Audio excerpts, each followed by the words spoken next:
The X-Zone, and welcome back to another edition of CH Morning Live on this very cold Tuesday morning. Your forecast is coming up at the bottom of the hour, and boy, it's a nasty one today. We'll see if there's any improvement in the days ahead. But right now, we're talking about, of course, your last visit, we were talking about the lunar conspiracy, about the number of North Americans who believe that the moon landing did not happen.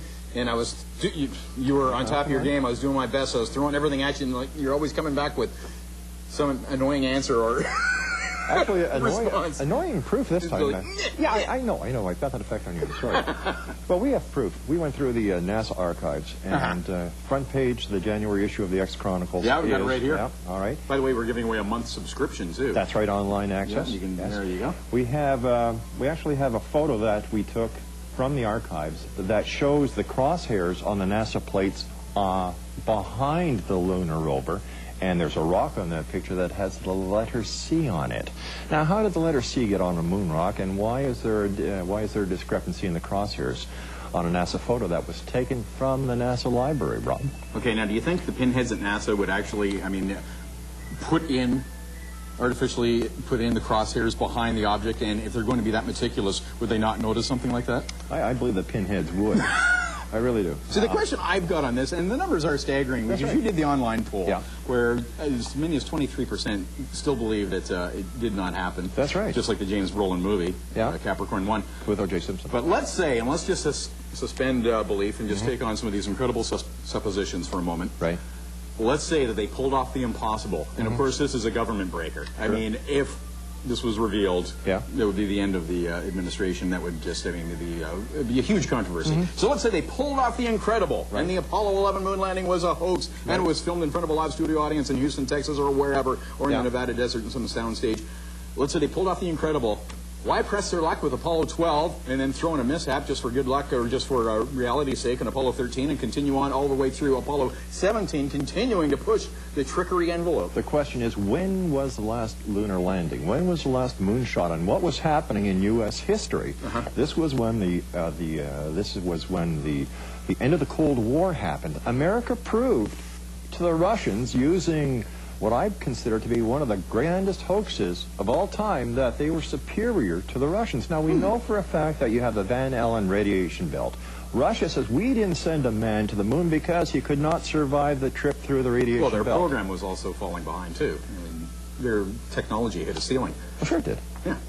How come the Americans didn't? How come the Russians were the first country to land something on the moon? Hit a ceiling. There wasn't a ceiling out of orbit. I mean, they actually just sort of, they hit a threshold that the Americans surpassed. I really believe that the entire thing had a lot to do with what was going on in U.S. history. The U.S. had to show Russia there was, that they had the upper hand. You know, you had the Cuban Missile Crisis. You had a lot going on. But that goes back to my argument. Okay, so they did it. And, you know, even if it was faked, Apollo 11, why press their luck on what could be a government breaker? I mean, okay. Hypothetically, if they would have gone to the moon once, just once, wouldn't it have been more questionable to stop right then and there? Well, no, the huge cost. Just say, you know, we did the impossible, we've lived the impossible dream, we fulfilled Kennedy's pledge, and we've done it, but of course it's a huge expense, and now back to social programs. But they also had all this other rocketry ready to go. They had already taken the money from the government. They had taken the money from the taxpayer. They had built up the taxpayers' hopes, the taxpayers' aspirations of space travel. They just couldn't let it fall flat, Bob. Nice try.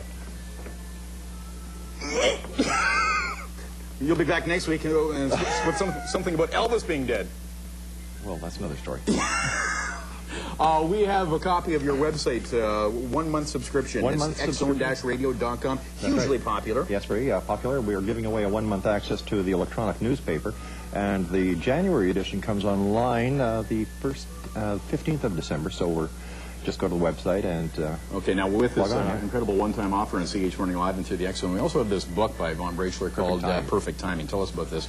Well, it tells you how to manage your time through everyday use, how to better use the time-space continuum in your personal life, your professional life. Metaphysical time management. That's right, metaphysical time management. All right, perfect timing. Yeah. Thanks for dropping that puppy off, and we'll get it in your lap. So just call those numbers. We're looking for caller 5 at 645-2002 or toll-free 877-211-6688. Good luck, and we'll see you again on another edition of the X-Files. Or X-Zone, I should say. Thank you, Rob McConnell. Is that a brand name? All right, our brand name is CH Morning Live. We'll make some more in 2 minutes.